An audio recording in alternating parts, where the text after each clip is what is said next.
Senang sekali ya kita bisa membagi berkat bagi kita pada malam hari ini di New York dan Ya, pada siang hari di Sydney dan pagi hari di Jakarta. Terima kasih untuk kesempatan kami boleh melayani. Kami sadar bahwa setiap kali kami melayani itu satu privilege yang Tuhan beri. Ya, dimanapun kami melayani, ini satu kehormatan yang Tuhan beri bagi kami boleh melayani King of Kings, Raja di atas segala raja, kepada jemaat Tuhan yang ada di BMC New York. amin. Nah, Bapak Ibu yang dikasih oleh Tuhan, adapun topik kita pada hari ini ialah kami rindu membagi berkat dengan satu topik membangun sinergi, ya, membangun sinergi. Nah, tetapi sebelum kita berbicara lebih jauh, membangun sinergi itu ya artinya apa?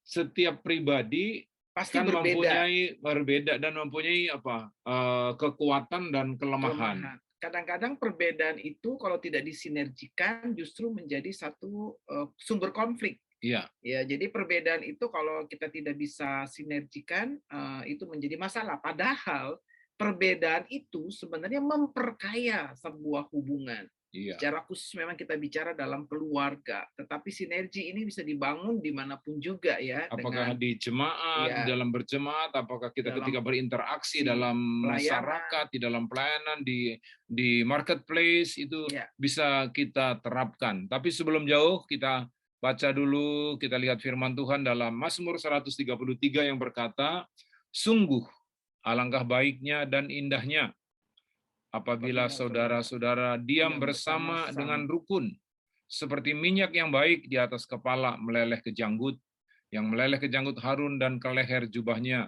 seperti embun gunung Hermon yang turun ke atas gunung-gunung Sion.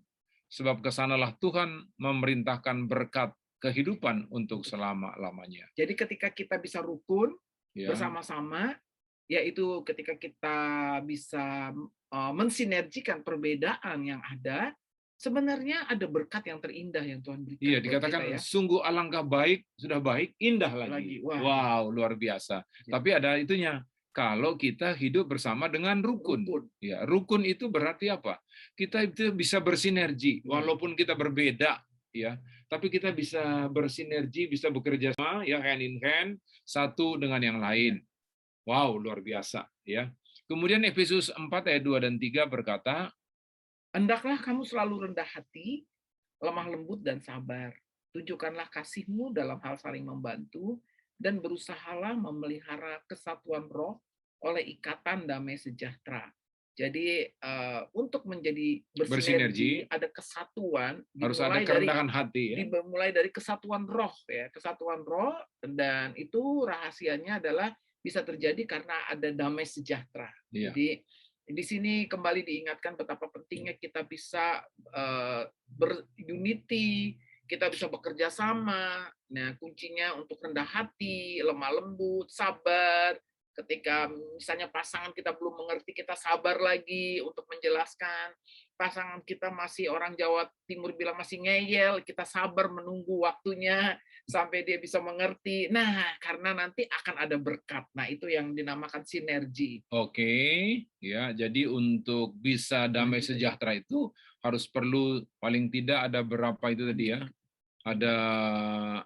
Ada kerendahan hati, lemah lembut Iya. dan sabar. Oke, berikutnya langsung kita masuk apa? Nah, Karena itu apa sih yang perlu disinergikan? karena biasanya dalam pernikahan ataupun kehidupan kita ada perbedaan. Perbedaan Nah, tiap kita pribadi ya. iya, Belum lagi tiap pribadi aja beda, belum lagi nanti tiap tiap etnis ya. iya.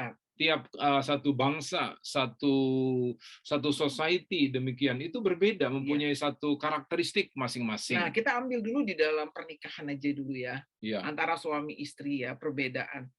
Lagi itu pacaran kelihatannya semua cocok, cocok. Dan selalu yang dicari persamaan. persamaan. Bahkan persamaan itu dijadikan ukuran jodoh. Betul. Dan kalau Contohnya sudah gimana? contohnya misalkan Waktu lagi pacaran waktu ya. pacaran, kamu hobinya apa? Hobinya, aku sukanya traveling, jalan-jalan. Traveling. Oh, saya juga traveling. Waduh, kita jodoh dong kalau Berarti gitu. jodoh ya, Gipai, jodoh. gipai. Berarti kita Ah, jodoh ya. jadi persamaan itu dijadikan ukuran jadi Jodoh. jodoh, Nah, ya. padahal setelah menikah nih kita nih bener-bener kita kesaksian kita benar-benar kita memang dua-duanya suka traveling, suka jalan-jalan. Tapi setelah menikah kita baru sadar, ternyata suami saya sukanya kemana? Saya sukanya ke pantai. Nah, Ya. Majalema sukanya ke pantai, saya sukanya ke gunung. Saya sangat menikmati udara yang dingin, gunung, pemandangan gunung, ada pinus-pinus gitu ya. Terus ada kabut. Saya lebih suka itu. Saya nggak suka dengan pantai. Tapi ternyata saya menikah dengan orang yang suka dengan pantai. Terus akhirnya gimana? Apakah saya bilang, ya udah kalau kamu mau ke pantai udah pergi aja sendiri. Apakah saya juga berkata kalau kamu suka ke gunung, pergi aja sendiri? Nah, Kan tidak seperti itu. karena Ya. pernikahan itu adalah manajemen perbedaan. Perbedaan. Ya, jadi Mungkin bisa karenanya, kita atur, ya kali ini kita ke gunung, next time kita ke ya, pantai. Itu namanya memanage perbedaan. jadi kita mesti menyadari bahwa perbedaan itu perlu disinergikan. Perbedaan itu sebenarnya satu kekayaan. Dan alangkah indahnya kalau perbedaan itu kita mulai dalam keluarga. Ya, Sebab apa yang kita mulai dalam keluarga, sadar atau tidak sadar, baik yang kita warisi dari orang tua kita itu akan membentuk kehidupan kita. ya. Karena itu, Ya, yang lanjut kita karena lihat, itu kita akan kita coba melihat membicarakan beberapa perbedaan yang ada. yang pertama kita melihat dulu mensinergikan perbedaan antara pria dan wanita. Sebab Tuhan menciptakan Adam dan Hawa sebagai pria dan wanita. Nah, laki-laki umumnya itu memakai bahan bakunya dulu. ya bahan bakunya aja ya. Bahan bakunya aja beda. Tuhan ciptakan laki-laki dibuat dari apa? Debu tanah. Debu tanah. Ya. Ya, wanita dibuat dari apa? Bapak Ibu, siapa yang bisa jawab? Dari tulang rusuk. Ya. Nah, kita lihat dulu. Ibu Sisilia, wanita diciptakan dari apa, Ibu? Dari rusuknya laki-laki. Oke. Nah, kalau tanah sama tulang lebih keras mana nih? Tulang debu sama tulang keras mana? Keras tulang. Tulang. Suami sama istri keras mana? Suami. Saya tanya nih, kita tanya Pak dulu. Wempi, suami istri keras mana Pak Wempi? Istri. Wah, satu-satu. Ini biasa jawaban yang biasa kalau kami seminar, ya biasa. Adam itu nyalahin Hawa, ya. Hawa nyalain Adam. Hawa nyalain Adam. Tetapi saya percaya kalau kita sudah dijamah Roh Kudus, kita tidak menyalahkan pasangan kita. Saya yang keras. Iya. Ya, jadi itu sesuatu yang ini ya. Memang itu berbeda. Jadi karena sesuai firman tadi, betul. Efesus 4 ayat 2 tadi, hendaklah kamu apa? Be humble, merendahkan hatimu di hadapan Tuhan, dikatakan ya. Jadi rendah hati. Jadi itu yang Tuhan mau di dalam kehidupan kita. Oke. Ya. Jadi kalau kita lihat ya, kesalahan dalam pernikahan ataupun dalam hubungan kita yang lebih luas, kita mau memaksa pasangan kita atau orang lain menjadi seperti kita, ya.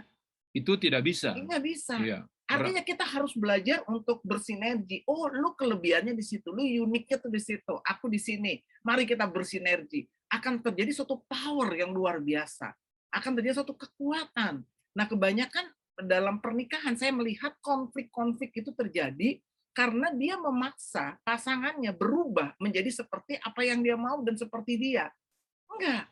Bahan bakunya aja sudah beda ya.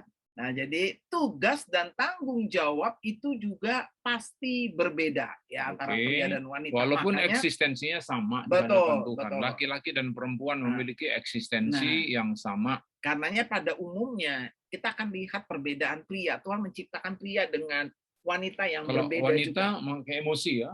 Wanita lebih memakai emosi. Bukan logika, lebih memakai perasaan. Makanya kalau dia ngomong, saya rasa, rasa Beb uang belanja udah nggak cukup. Itu nggak naik uang belanjanya karena ngomongnya saya rasa. Karena laki-laki pakai logika. Jadi kalau ngomong sama pria begini, Beb, tahu nggak minyak goreng? Pak Yongki aja tadi bilang untuk goreng 1 telur aja 1.000 katanya. Gimana kamu? Ya, jadi itu 1 liter itu berapa harganya sekarang naik tahu? Satu galon berapa ya? Sudah dikatakan tadi Pak siapa tadi? $7 dikatakan di Amerika. Wow, luar biasa mahal sekali ya.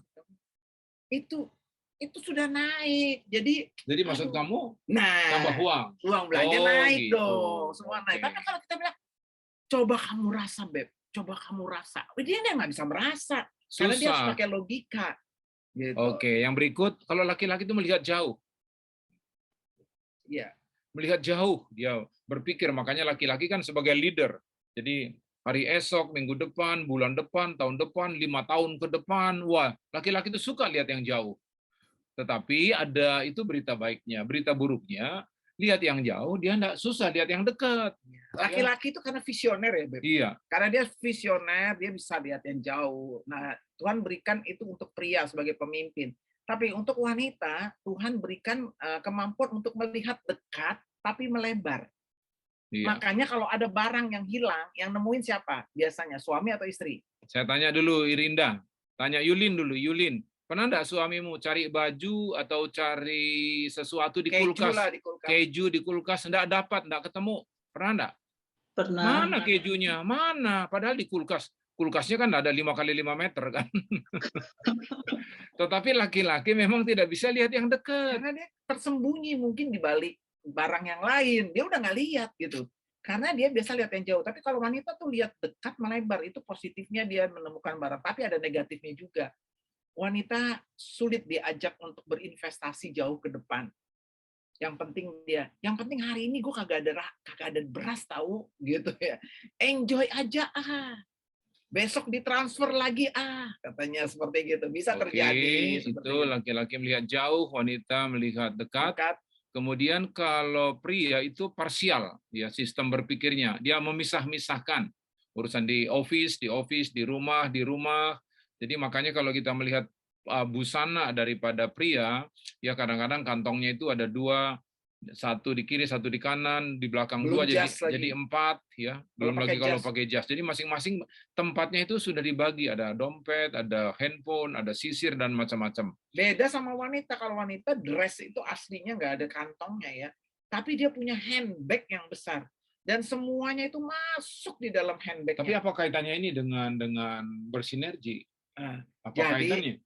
Laki-laki dengan cara berpikir yang di kotak-kotak dilengkapi dengan pasangannya yang memiliki cara berpikir yang global, dijadiin satu. Masing-masing ada kekuatannya. Ya, laki-laki itu bisa memisahkan walaupun ada masalah berat di kantor, dia bisa memisahkan itu urusan di kantor. Tetapi urusan di rumah tidak. Ya. Itu berbeda. Tapi kalau wanita dia menggabungkan, ya. Jadi artinya masalah-masalah mungkin sudah 10 tahun lalu masih diingat sampai sekarang, ya. Masalah 20 tahun lalu masih diingat sampai sekarang. Itu masalahnya pola pikir, sistem berpikir daripada pria dan wanita. Jadi di dalam tas wanita itu kan banyak tuh struk-struk belanja yang sudah sebulan, 2 bulan, ada bekas tiket yang udah pulang ke Indo setahun yang lalu. Banyak itu disimpan-simpan semua itu wanita. Dia pola pikirnya itu juga begitu, yang digabungkan, yang lama. Kemudian yang terakhir dalam pola apa ini dari perbedaan pria dan wanita, sebenarnya banyak. Kita hanya singgung ini karena waktu kita terbatas. Yang umumnya ya. Kalau pria itu ketika dia berbicara hanya dikontrol oleh 2 pusat saraf, sehingga dia sedikit berbicara. Dan kalau pria, ibu-ibu dengar nih, kalau pria lagi stres, kadang-kadang dia cenderung tidak mau berbicara. Ya. Berbeda sama wanita. Berbeda sama wanita. Dia dikontrol berbicara berapa pusat saraf? 7 pusat saraf. Wah, 2 dibanding 7. Jadi kalau istri Anda suka berkarunia berkata-kata itu normal. Ya, itu normal. Dan itu perlu, bukan hanya normal, itu perlu. Karena apa? Dia perlu pelepasan setiap hari 15.300 kata. Kalau dia sudah melepaskan 15.300 kata, itu dia moodnya enak.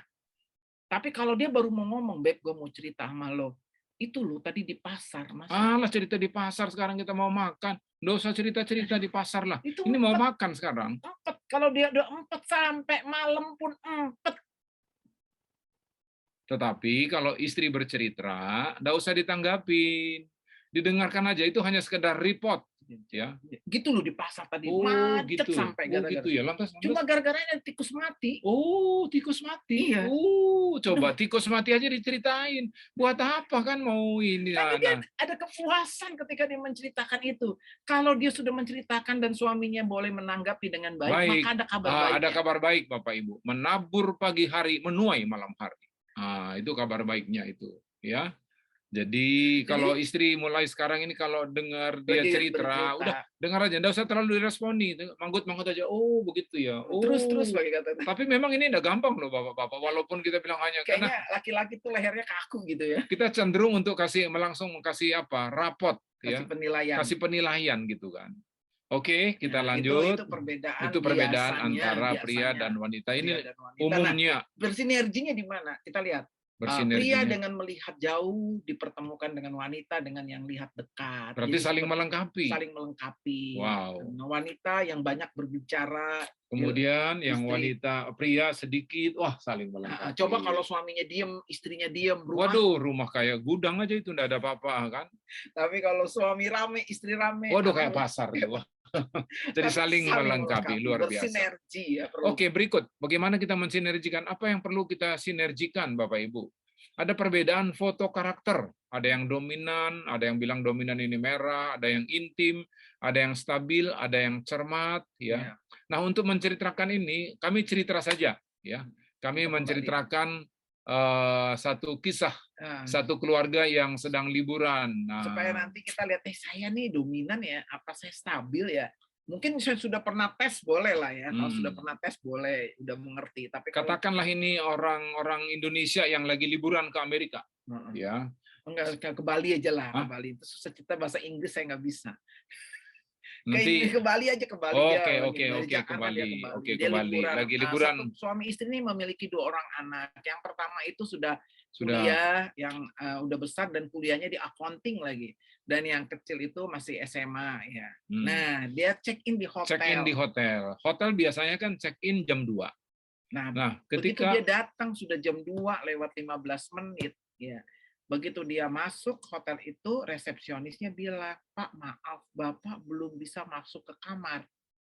Nah, reaksinya ini beda-beda nih, tergantung foto karakter kita. Ya. Nanti Bapak Ibu coba tolong ya, kira-kira saya di yang mana nih? Foto karakter saya yang mana di antara si Bapak nih? Di antara 4 pribadi. Yang si Bapak ini langsung berkata, "Loh, jam 2. Ini kan aturannya itu kan jam apa? Memang ini sudah jam 2 lewat ini. Coba kamu atur ya, coba kamu atur. Bila penting coba kamu tanya manajer kamu, ya. Dan saya sudah booking loh, dan saya sudah bayar berapa hari yang lalu. Coba kamu atur dulu, pasti bisa lah." Iya. Kalau si ibu orangnya tuh cincai-cincai. Kalau si ibu, ya udahlah, disuruh nunggu, cuma dinunggu 1 jam doang. Sofanya juga bagus, jadi kita duduk aja lah, tenang-tenang aja. Nah, beda ya. Nah, si anak yang paling besar kalau di accounting, dia tuh sangat perfect ya. Jadi dia bilang begini, peraturan jam 2 sudah boleh masuk. Sesuai dengan peraturan, seharusnya kami sudah masuk. Ya. Bagaimana ini? Tolong coba dilihat. Seharusnya kami sudah masuk. Ini satu promosi yang tidak bagus ini buat hotel Anda ini kalau begini caranya. Dia bilang. Sampai dia promosi yang tidak baik, dia bilang. Sampai pokoknya cerita. Datang si bungsu. Si bungsu yang begitu ceria. Dia bawa ada permen gitu, coklat, dia bilang. "Oh, Mbak, kamu suka coklat ya? Kamu suka, saya kasih hadiah deh buat kamu. Silakan kamu makan coklat ini. Aduh, tolong ya diaturin supaya pasti kamu bisa lah. Bagaimana caranya supaya kita ini bisa masuk. Kami juga kalau sudah capek. Nanti kamu bisa menolong saya. Nanti saya promosikan kamu. Saya marketingin kamu kemana-mana. Saya masukkan di IG saya. Hotel kamu ini baik ternyata gitu. Nah, kira-kira gitu ya. Ini satu keluarga. Ini respon kita bisa berbeda-beda. Coba. Yang mana si Bapak tadi kira-kira kalau 4 tadi yang dominan, intim, stabil, cermat. Yang mana yang dominan, yang mana yang stabil? Coba, ayo saya tanya dulu. Stephen. Bapaknya tadi ya, yang mana kira-kira bapaknya? Bapaknya tuh karakternya apa? Masih di mute. Yang Bapak mungkin dominan kali ya. Oke, good. Pokoknya tukang ngatur. Ya. Orang semua diatur sama dia, tukang sapu juga nanti diatur. Kemudian Ibu Fatlam. Kalau ibu tadi tipenya apa, Bu? Ibunya tadi kira-kira apa? Tipe apa? Di-unmute dulu, Bu. Masih.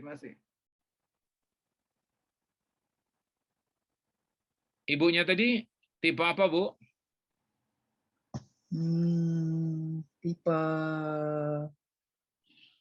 Tipe apa ya?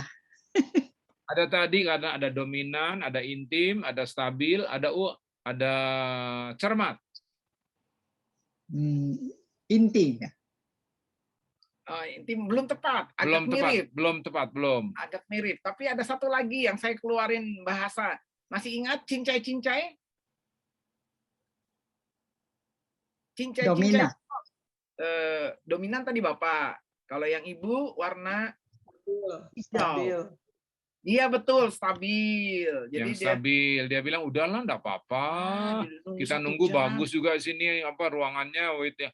Bagus ini ruangannya bagus. Udahlah kita tunggu aja sabar. Oke. Nurut aja cincai-cincai, Bu. Sekarang anaknya yang sulung, Marcel. Cermat. Betul. Cermat. Cenderung perfeksionis ya. Jadi dia bilang anak yang bungsu, Pak Dani, Kui. Ya, yang sisanya yang satu itu.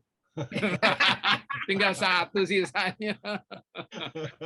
Yang intim, yang kuning ya, yang intim. Pokoknya Kuning. kalau kuning itu kalau di jemaat kita lihat nggak ada lo, nggak rame, itu orang kuning.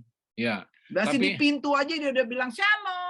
Salam Pak Gembala, ketemu lagi dia bilang. Dan orang kuning ini cepat janji dia Pak Yongki. Cepat berjanji. Nanti kita ada gereja ya. Nanti diumumin dibuat pengumuman. Ada rencana. Kalau yang baju kuning juga sama ya, Pak? Saya nanti ikut. Tapi nanti last minute nanti aduh Pak Yongki sorry ya, saya ada halangan. Dia bilang saya enggak bisa ikut. Nah, dia yang berjanji, dia yang mengingkari. Ini cepat berjanji tapi juga cepat mengingkari. Orang hijau walaupun cincai-cincai, ketika dia mengambil keputusan dia lebih stabil, dia lebih konsistensinya lebih tinggi. Tapi kelihatannya orangnya lebih santai. Tapi bukan berarti ada yang lebih baik, ada yang lebih jelek. Enggak. Masing-masing ada plus minusnya. Nah, alangkah baiknya ketika keluarga ini bersinergi, ya. Ada yang stabil, ada yang dominan, ada yang intim, ada yang cermat, ya. Jadi keluarga itu begitu. Nah, keluarga besar ilahi pun dalam gereja begitu. Nggak semuanya stabil. Kalau semuanya stabil, arahnya nggak jelas. Begitu Pak Yong kitanya gimana, kita mau makan di mana, terserah. Mau di mana, terserah terus, nggak ada yang jelas. Tapi mungkin ada satu yang berani berkata, kita nih ada lagi diskon, yuk kita pergi ke sana. Karena dia apa? Ternyata dia adalah orang intim. Dia mengerti, dia punya promosi-promosi. Jadi itu namanya bersinergi. Tetapi ketika kita lihat orang yang cincai-cincai, lu kayaknya kok lemes banget sih. Nah, tapi jangan lihat kekurangannya, kelemahannya, tapi lihat kelebihannya. Sehingga kita bisa bersinergi satu dengan yang lain. Begitu juga pasangan suami istri. Biasanya antara dominan dengan stabil. Pasangan kita ambil aja dominan dan stabil ya. Stabil ini termasuk cincai-cincai tadi hijau, dominan ini termasuk yang ungu gitu ya. Itu Tuhan pertemukan ya supaya kita bisa bersinergi membangun satu kekuatan. Tapi coba juga kalau misalkan semuanya merah, semua ngatur semua, ayo. Semua ngatur, aduh kamu itu ngatur aja. Nah, tapi coba Bapak Ibu kalau enggak ada yang ngatur, ayo repot juga kan?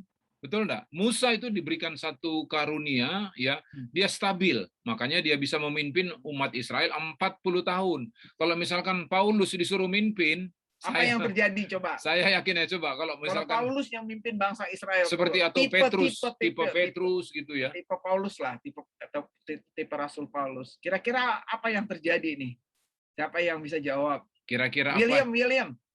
Apa yang terjadi kalau yang mimpin ini tipe Rasul Paulus? Mati semua. Mati semua. Dia bilang mungkin gini, dia bilang, waduh, gua kagak tahan. Baru seminggu deh. Baru pasang kemah sudah suruh bongkar lagi. Aduh, nanti baru jalan stop lagi. Gua kagak sabar, udah deh. Tuhan, salah ini. Gua resign aja. Mungkin dia bisa berkata begitu, tapi Musa orangnya stabil. dia sudah mematuhi kehendak Tuhan, diomelin lagi sama orang-orang Israel. Aduh, kasihan banget. Tapi karena orangnya stabil, tetap bertahan. Nah, jadi tidak ada yang lebih baik, tidak ada yang lebih jelek. Yang ada, kita harus mensinergikan. Dalam pasangan suami istri juga begitu, ya. Dalam bergereja juga begitu. Dalam komunitas kita mungkin ada kelompok sel kita, nanti ada yang suka ngatur-ngatur aja. Puji Tuhan dia suka ngatur. Tapi ada yang kalem seperti stabil, udahlah aku ikut aja. Nah, kamu itu kok enggak ada usul sih, kok enggak ada ide. Nah, kita juga tidak bisa bilang begitu. Memang yang dalam pernikahan ya, agak saya tambahkan sedikit nih.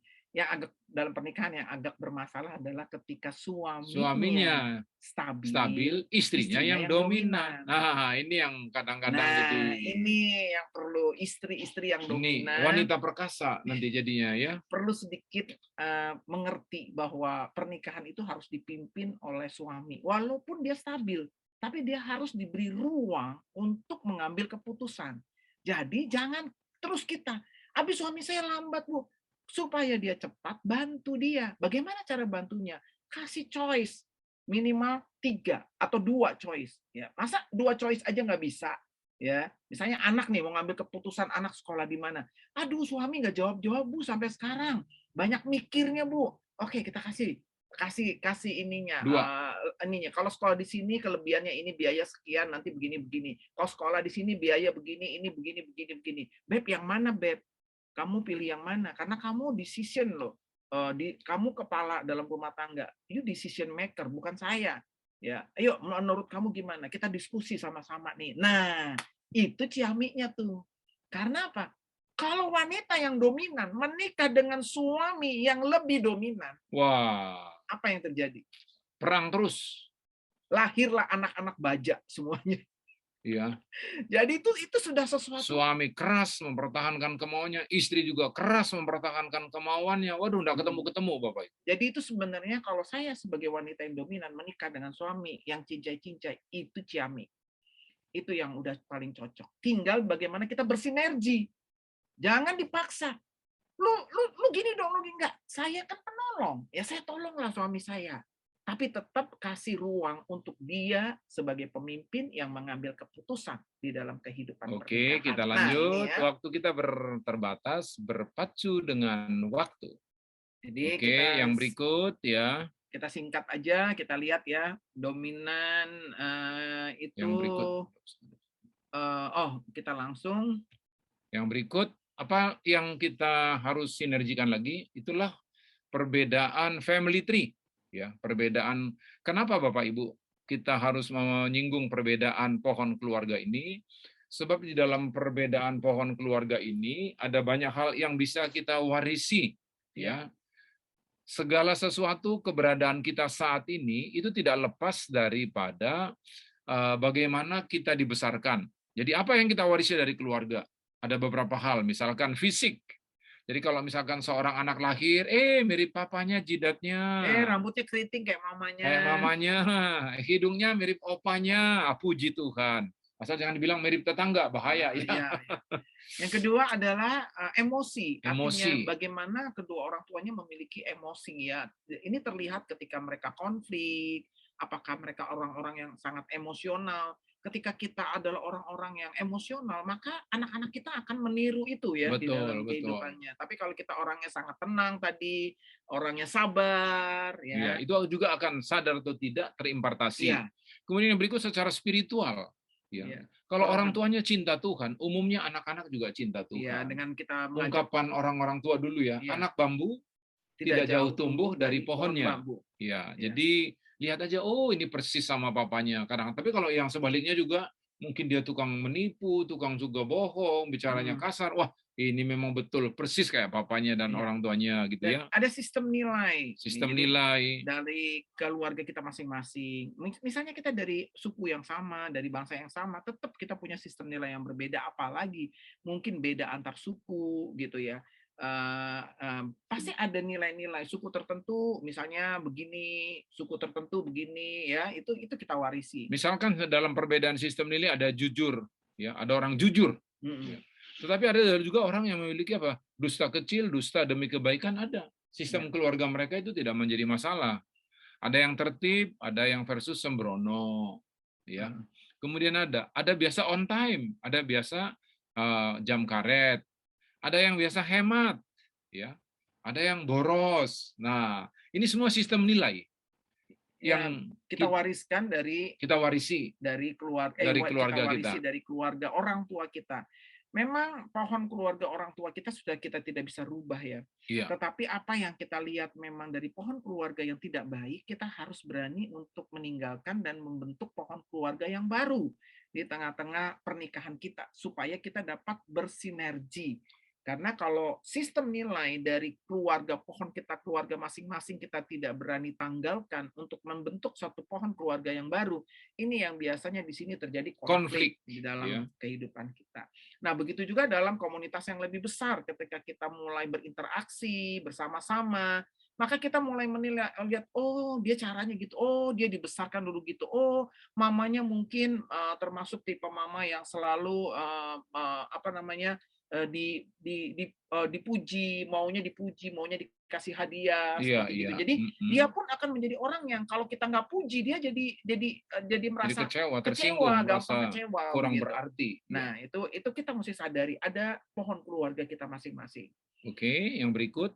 Nah, sekarang tiga langkah mensinergikan perbedaan. Bagaimana nih perbedaan-perbedaan yang ada, perbedaan pria wanita, perbedaan foto karakter, perbedaan pohon keluarga. Jadi jangan kita katakan, ya saya sudah memang begini, pohon keluarga saya sudah begini, karakter saya memang begini. Nggak bisa, artinya tetapi harus disinergikan. Bagaimana kita berusaha untuk mensinergikan. Sejauh mana saya mampu mensinergikan perbedaan dengan pasangan saya, itu akan menunjukkan kelanggengan di dalam kehidupan pernikahan kita.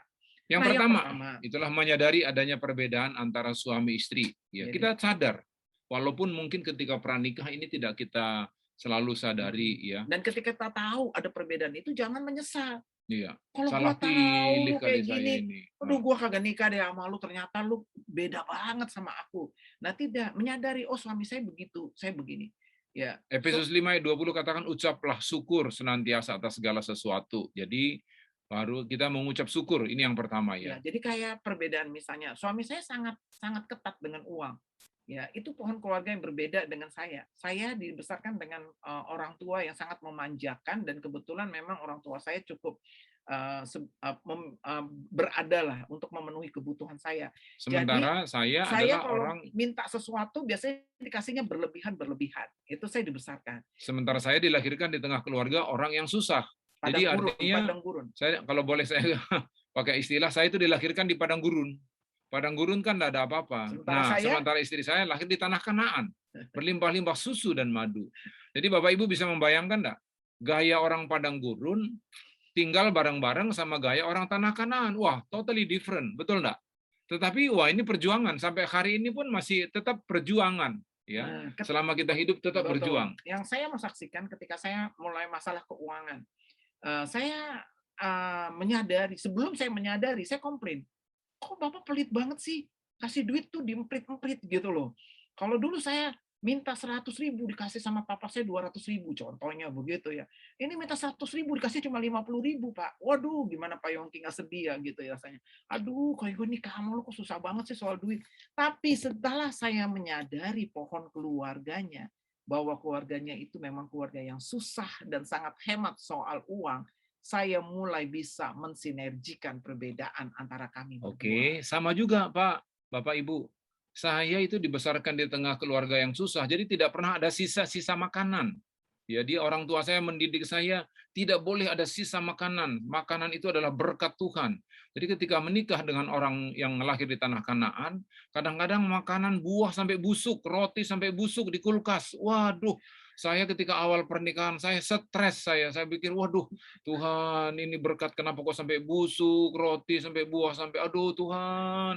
Mula-mula saya agak marah juga itu, tapi karena saya sadar wah memang orang gaya tanah Kanaan ini begini. Sampai sekarang kadang-kadang masih begitu juga, tapi ya sudah terima.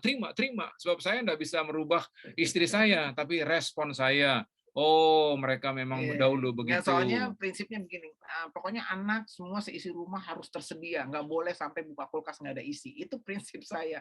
Tapi sekarang saya belajar untuk membeli secukupnya. Jadi masakan gara-gara roti sedikit langsung jamuran, kita kan langsung berantem jadi rame, apel busuk satu, udahlah, apalah artinya apel satu daripada hati yang terluka, ya toh. Kalau apel itu harganya ya kita juga tidak meremehkan ya, tetapi daripada hati yang terluka ya sudah kita belajar, itu namanya mensinergikan Iya, sama saya juga perbedaan. mensinergikan ketika saya minta uang dia belum kasih, saya sabar, saya tunggu lagi. Nanti saya ngomong lagi. Ini untuk ini loh Beb gini. Udah transfer belum? Belum, udah 2 kali nih. Oh ya udah nggak apa-apa. Emang dia begitu. Ya udah saya bersinergi aja, tapi untungnya Pak Yongki dia saving money-nya kuat. Jadi kalau kita mau pergi kayak gini, tiba-tiba ke Sydney ada itu duitnya. Nah, jadi belajar aja mengucap syukur, terima aja. Oh, dia memang begitu. Tapi pasti ada. Jadi kita belajar ya, Yulin, belajar ya mengucap syukur untuk suami. Halo, sama Cecilia, belajar untuk William, bagaimana gayanya sendiri. Amin. Halo Bapak Ibu. PMP, bersyukur ya. Coba katakan, aku bersyukur Lina punya istri seperti kamu. Lina dong, coba lihat dong. Lihat Lina dong. Lihat dong, ngomong dong. Aku bersyukur punya istri seperti kamu. Oh, haleluya. Oke, kita lanjut. Ini waktunya kita percepat. Setelah menyadari, kemudian kita yang menerima. Kedua, kita udah termasuk tadi menjelaskan. Menerima realita perbedaan. Kita ingat ada contohnya dalam Alkitab. Itulah Boas dan Rut. Ya. Boas itu adalah orang Ibrani. Ya. Rut adalah orang Moab. Tapi kenapa mereka bisa bersatu? Kuncinya ialah karena Rut itu dia percaya sama Tuhan. Bangsa berbeda. Ketika dia jadi menantu daripada Naomi, dia suaminya meninggal, kemudian mertua lakinya meninggal, kemudian Naomi pulang ke Bethlehem, kemudian dia berkata, Allahmu adalah Allahku, di mana engkau tinggal? Jadi akhirnya Tuhan pertemukan dengan cara yang luar biasa. Iya. Mereka berbeda. Coba, gaya orang Moab dengan orang Ibrani itu beda banget. Tetapi perbedaan bukan untuk dipertentangkan, tetapi untuk disinergikan. Hanya mereka memang sudah memiliki Allah Abraham, Allah Ishak, Allah Yakub adalah Allah mereka. Ya. Tapi dalam masalah karakter, masalah culture itu pasti ada beda, ya. Tapi menerima realita perbedaan. Jadi pasangan kita berapa tahun pun kita menikah, Bapak Ibu, tetap ada perbedaan. Oke. Kemudian yang berikut, mengusahakan adanya middle ground, titik temu ya.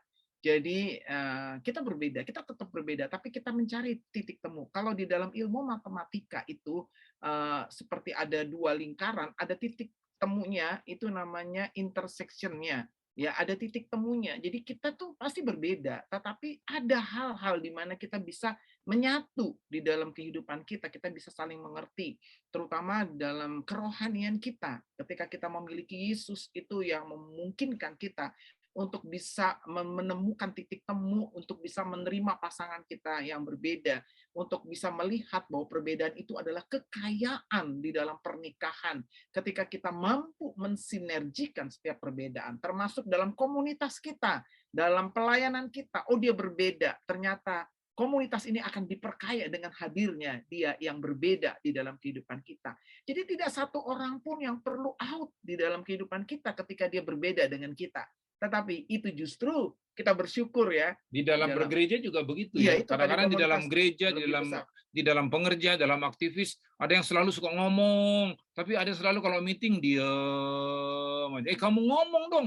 So kalau dalam pertemuan enggak pernah ngomong, diam. Tapi ada satu juga dia yang terus ngomong, Bapak Ibu. Ya, itu memang ada kaitannya dengan foto karakter ya. Jadi mari kalau kita melihat hal ini ya, dan kalau ini kita mulai we start from our family, wah ini luar biasa. Ya, jadi menerima realita perbedaan ini, jadi kita tidak bisa merubah orang lain, hanya mungkin kita bisa mengubah respon kita. Ya, jadi kita bisa bersinergi kalau kita bisa merubah respon kita. Jadi setelah kita menyadari, kita menerima, dan kemudian kita mencari middle ground, titik temunya, ya, atau intersection areanya di mana kita bisa di situ saling melengkapi dan saling bersinergi. Ya mungkin itu yang bisa kita bagikan, dan berkat yang terakhir. Mari kita ke atas lagi. Berkat yang terakhir, manfaat membangun sinergi di dalam. Nah, manfaatnya apa? Yang pertama, kalau kita bisa bersinergi, maka kita akan tetap hidup di dalam Satu visi. Satu visi, satu misi. Kalau kita punya satu misi, berarti kompas pernikahan kita arahnya jelas. Jadi kita sama-sama bisa melangkahkan kaki kita dengan bergandengan tangan untuk mencapai visi yang Tuhan sudah tetapkan di dalam pernikahan kita. Karena walaupun kita berbeda, kita bisa bersinergi. Bisa bersinergi, ya. Itu Kemudian yang pertama. meminimalisir konflik. Ya. Yang namanya keluarga bahagia bukan berarti absen dari konflik. Ya. Tapi bagaimana keluarga bahagia itu dapat mengatasi Setiap konflik. sehingga mereka keluar sebagai pemenang, bahkan lebih daripada pemenang. Jadi, Kalau kita sudah satu visi, meminimalisir konflik, maka kita bisa menjadi teladan dan berkat bagi keluarga dan orang-orang sesama. Wow, luar biasa. Kita ini stop screen, kita lakukan ini yuk. Jadi perbedaan itu adalah satu kekayaan. Asal jangan dipertentangkan. Coba kita kepalkan tangan kita, Bapak Ibu, ayo kita kepalkan kiri dan kanan.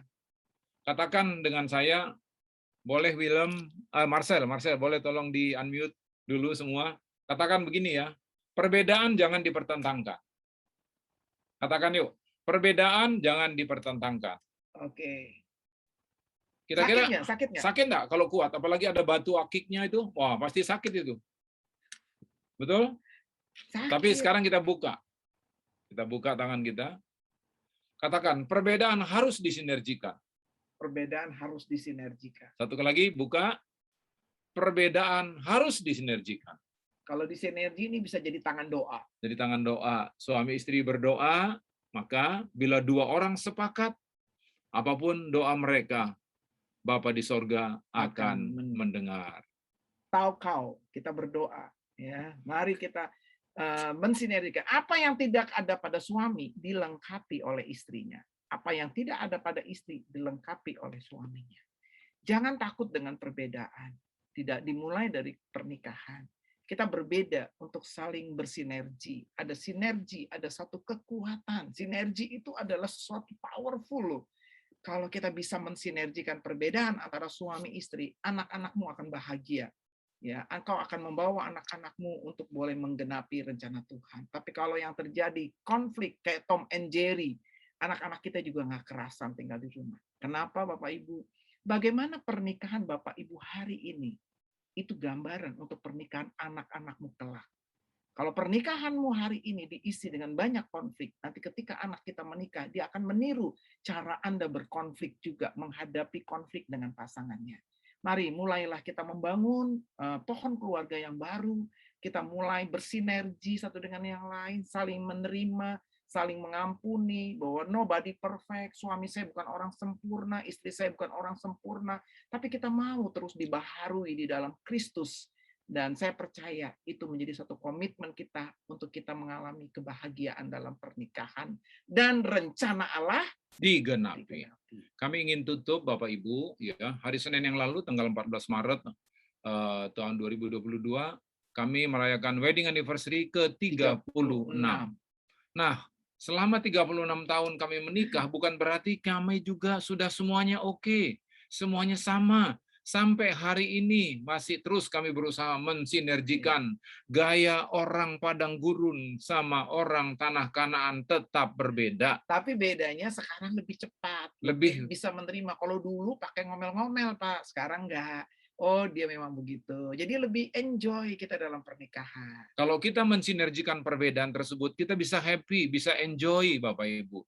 Sebab kalau kita coba konflik terus, capek, Bapak Ibu. Betul nggak? Kalau konflik pakai nama engkong-engkong lagi ya. Dari engkong lu memang kayak gitu. Waduh, itu capek, Bapak Ibu. Capek. Ya. Tetapi kalau kita bisa menikmati, bisa mensinergikan, ya udah memang pohon keluarga pasangan saya begitu, ya kita bisa mensinergikan, akhirnya kita bisa enjoy. Maka firman Tuhan bisa digenapi. Anugerah Tuhan baru setiap pagi. Kita alami ada sukacita yang baru, ada kekuatan yang baru setiap hari, sehingga hidup kita ini bisa menjadi berkat bagi orang lain. Tuhan Yesus memberkati kita semuanya. Boleh kita berdoa? Boleh kita berdoa sebentar sebelum kita lanjutkan. Kalau yang suami istri boleh bergandengan tangan yuk, suami istri. Mari kita merendahkan diri, kita tunduk kepala, kita berdoa. Ya Abah, ya Bapa, kami bersyukur dalam waktu yang singkat ini kami boleh sharing untuk teman-teman kami di BMC New York, Tuhan. Kami berdoa, ya Tuhan, apa yang telah kami sampaikan, bagaimana pentingnya mensinergikan perbedaan, ya Tuhan. Kami tahu, Tuhan, ini tidak gampang, tapi kami bersyukur kami punya Roh Kudus yang selalu siap menolong kami. Amin. Aku berdoa, Tuhan, dalam nama Yesus, biarlah kiranya Engkau memberkati semua tiap hamba-hambamu yang mendengar hal ini, bahkan juga yang akan mendengar satu hari kelak. Biarlah Roh Kudus mengurapi semua hamba-hambamu, semua anak-anakmu yang mendengar kelak, ya Tuhan. Mereka juga ikut diberkati. Berapa tahun pun kami menikah, bahkan dengan bukan hanya di keluarga kami, ketika kami berada dalam bersosialisasi, berinteraksi di tengah masyarakat, di marketplace, kami menemukan orang-orang yang berbeda, dan kami tidak bisa merubah mereka. Tapi ketika kami mensinergikan perbedaan, merubah respon kami, ada satu kekuatan yang sangat powerful yang boleh kami alami dalam kehidupan kami. Terima kasih ya Bapa. Terima kasih ya Tuhan. Biarlah segala hormat, segala kemuliaan hanya bagi nama Bapa di sorga. Dalam nama Tuhan Yesus. Amin.